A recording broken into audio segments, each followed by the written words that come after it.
It is my favorite time of week, everybody, and that is Midweek Mini Time. Welcome back to Wonderland on Points, presented by Yahoo Travel. We are so glad that you are here for this Midweek Mini, and this is a big one, guys. This is a huge one because if you've been following our show, last week we talked about some fake news that came out about Hyatt, and it ended up being kind of confusing for people because we reported on there was this chaos in the points and miles world. If you follow a lot of points and miles people, they announced all this Hyatt stuff, and then turns out it was all fake. It was posted on Reddit by somebody who made it all up. And so last week, we didn't share that news. We shared about the drama. We were talking about the tea of it all, of somebody putting this fake post that spread like wildfire. Well, in the time that we recorded that episode, the actual real Hyatt news came out, and that is what we're going to share with you today. Yeah, it was literally the day that our episode dropped, which we had recorded several days, if not, I don't know, a week prior. That day, the real Hyatt news came out. So I think it was confusing to people. I kind of feel like some people got the impression that we were saying that the actual Hyatt changes were a hoax. Unfortunately, they were not. That was just really weird, coincidental, and terrible timing. The new Hyatt changes are actually worse than the hoax proposed changes, in my opinion. But we're going to start with the positives because there are some. We're always here to find the silver lining. The glass is half full. All right, let's talk about good news first. This is a big one. When Joanna and we travel together a lot, and sometimes we've done different strategies like, okay, I'll book 2 rooms and you book 1 room, or how do we get points from one person to the other? And Hyatt has had a way that you can share points with each other, but it has been so archaic. It was literally a paper form that we had to fill out and then send into Hyatt. Took several days. This was not a digital process, which was just insane to me. And so this is one of the good points. They thought maybe this was enough good news to distract us from the rest. I don't know. It certainly is not.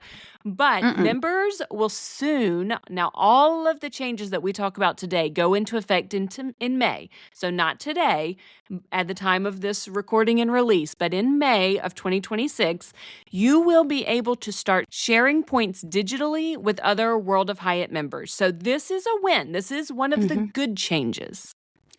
Guys, let me tell you why I'm excited about this change. Okay. My husband, my sweet sort of player too, who's only ever opened 1 card, has been sitting on his Chase Sapphire sign-up bonus for such a long time. Because trying to get that phone call done where we combine households with Chase is proving to be an impossible task because work schedules and someone doesn't like making phone calls and always wants to kick that can down the road. You know what we're going to do instead? Just going to make him a World of Hyatt account. I'm going to transfer all those points because let's be real, that's the only thing I want those points for. And then I'm just going to let him share them with me. And now we don't have to make a phone call, and I'm honestly pretty excited about it. The links that we will go to avoid phone calls in this world is pretty crazy. Yes, I would do it, but, we both have to be on board for this one. They want to talk to him. I had a very similar thing recently with my amazing husband who I adore, but I could kick him in the tush a couple weeks ago because we tried to get the World Cup soccer tickets through Hyatt. We tried to get World Cup tickets through our Chase Sapphire accounts. This happened a couple weeks ago. It was a disaster. I don't know anybody who was able to get these tickets. It was such a disaster that if you called Chase in the days after that, you could get 5,000 points, which for me became 5,000 World of Hyatt points, which was great. My husband absolutely, adamantly refused to make that phone call. I was like, all you have to do is call. It took me literally 2 seconds, and I got 5,000 points. He wouldn't do it. Sounds familiar. Wouldn't do it. So familiar. I love him anyway, but that was one of the more, is this a therapy session? Because this is one of the harder days in our relationship that call wasn't made. Okay, You're like, you moving know what we could on. do with 10,000 Hyatt points? Exactly. Well, less than we Less used to. now. That's what we're Mm-hmm. learning right now. Okay, Boo. another maybe good thing, and I don't even know that this one's going to pan out, honestly. There are some lower categories. Category 1 hotels specifically is what I'm thinking of here, that could get cheaper in the lowest season. So you could, in the past, traditionally book these hotels for 3,500 points per night. This was important to me over the last year because I needed to book a few extra rooms that I didn't really need, but I was chasing status and I was Mhm. close. I was doing a status match. So I ended up booking some category 1 nights for 3,500 points a night. And I was happy that I at least got the lowest priceable points at the time. Now, as the award chart expands to 5 categories, the lowest of the low for category 1s is now going to be 3,000 points per night in theory. I don't know if we're really going to be able to find them. I don't know how many, how readily available those nights are really going to be. But in theory, this could be a good thing because now if you are booking some extra nights, doing a little status run, you could book them for 3,000 points a night instead of 3,500, and that's good. Right. But, the issue with this is that in order for them to be 3,000 points, they will have to be part of this new structure, which doesn't have the three, it used to be off-peak, standard, and peak. And so there was a chunk of the year it was often easy to find these off-peak prices. Well, now that they've made it 5 categories, lowest, low, moderate, upper, and top, you're going to be seeing such a fluctuation. It's hard to imagine, okay, what's actually going to be considered lowest? Okay, they have basically taken what used to be a fixed award chart and turned it dynamic while trying to nicely ice this cake and keep it as if it somehow is fixed. But let's be honest, this is all going to fluctuate with the dollar amount, with the time of year, and the prices are going to go much higher than they ever have before. So this is really, you can't fool us, Hyatt. You can't fool us. Definitely seems a little bit like a wolf in sheep's clothing. We're Heck calling yes. this an award chart, but I don't know. We are not loving it. So now we're on the bad stuff. It has changed from 3 categories to 5. And so, yeah, this is the big change. Keep in mind, guys, this was one change that has been announced, but they are still going to make changes to each individual hotel, what category they are in.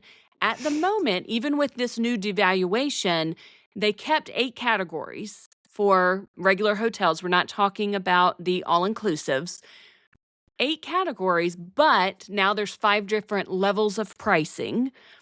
They still, typically this time of year, the big announcement is not such a structure change like this. Normally, they're just telling us, oh, that popular hotel, it's going to go from a category 6 to a category 7. They make that each hotel change categories depending on how popular it is. So those changes are still coming, guys. We still have to keep that in mind. Yeah, so exactly. We are still expecting the big list that they put out this time of year that talks about category changes. That hasn't even been dropped yet. The only thing we know is that there are 7 hotels that they say effective immediately changed categories, which is crazy that there was no notice. We are looking at the Andaz Pattaya, I'm sorry if I butcher these names, Jomtien Beach in Thailand, Hyatt Centric Malta, Hyatt Regency Kotor Bay in Montenegro, Hyatt Place San Antonio, Grand Hyatt Incheon in South Korea, Grand Hyatt Grand Cayman Resort and Spa, which people might know that we almost were going to go to. That's moved up 2 categories from a 6 to an 8. And Without then even opening, guys. That one Yeah. is so depressing for me because we had it booked. We had 3 nights or 4 nights booked there for April. It was supposed to be open. Then they pushed it out to May. Now they're pushing May bookings. Who knows when it's going to actually open? And we had been booked at category 6 pricing. Now it's up to an 8 without even being opened yet. Such a bummer. Yeah, and it's an 8 in this, it's going to be in this new structure that we're about to tell you about. The last one on this list of 7 is the Barnett JDV in New Orleans. So, yeah. It's okay, guys. It's okay. These things happen. It is what it is. All of the changes, if you have World of Hyatt points right now, book what you can before all of the changes go into effect. We'll still be seeing what's happening, but so let me lay it out there for you. If you're still figuring it out. If you right now book a category 8, we're going to say a category 8 hotel right now, and it's at peak pricing, you could book it for 45,000 points, okay, at the time that this is released. Whenever they officially make the changes in May 2026, and I don't think we have an actual date for that yet, we just know May. If you are not booking until May or beyond, the same Category 8 hotel that was 45,000 points for a peak night now might be 75,000 points if it is one of the top nights, the highest category in the new expanded 5-category chart. That is an increase of almost 67%. The same hotel at peak pricing from 45,000 points, which was already really high and too rich for my blood, to 75,000 Hyatt points. And keep in mind, I think what's even more painful, I mean, that is a ton. 75,000 is insane. But what's more painful is that Hyatt points are so hard to come by, and they feel harder to come by than ever. I mean, thankfully we have Built, and I'm not a big Built person, but for the moment, I was able to get some Rakuten points over to Built, which turned into Hyatt points. But what I need to see, I think, from World of Hyatt right now, when they're releasing all of this gloom and doom and bad news to us, I need to see more ways to transfer my points to Hyatt so that I can pull points and make things happen still if I'm going to keep using them, because I'm just not going to be able to have renewable sources for bunches of Hyatt points. Yeah, you know what, Hyatt, when is your partnership with American Express coming? That's my question. Love that. I'll be all over that, because then this stuff feels a lot more attainable because we know how quickly we can renew those points. So it's, you know what? But we're going to end this sandwich with a little positivity, okay? Like we said, couple ways to pivot and go with the flow here. We're going to book sooner. We're going to try to lock in prior to the pricing shift if you can. Obviously, if those of you like me are waiting on more points to come from my next Rakuten deposit in May, that is a big old bummer. And also, you might not be ready to book anything yet, so that might be tough. But book sooner, pool points, check out those category 1s, and also consider that if you have the World of Hyatt card now, even if you don't have any kind of upper tier elite status, you actually will get access to the award calendar a month early now. So elite status holders and co-branded Hyatt card holders are going to get that 13-month out window into the award category, whereas everybody else is just going to get the standard 10. So, I mean, that's a little bit nice. Let's go through. You put out a blast asking people where they are trying to book before everything changes. So let's give everybody a little inspiration. I can tell you a few that I saw going around online. People are talking Park Hyatt Kyoto, Carmel Valley Ranch, Andaz Lisbon, Andaz Papagayo. Obviously, that's one people talk about a lot. And Hyatt Regency Maui was another one that I saw people scrambling for.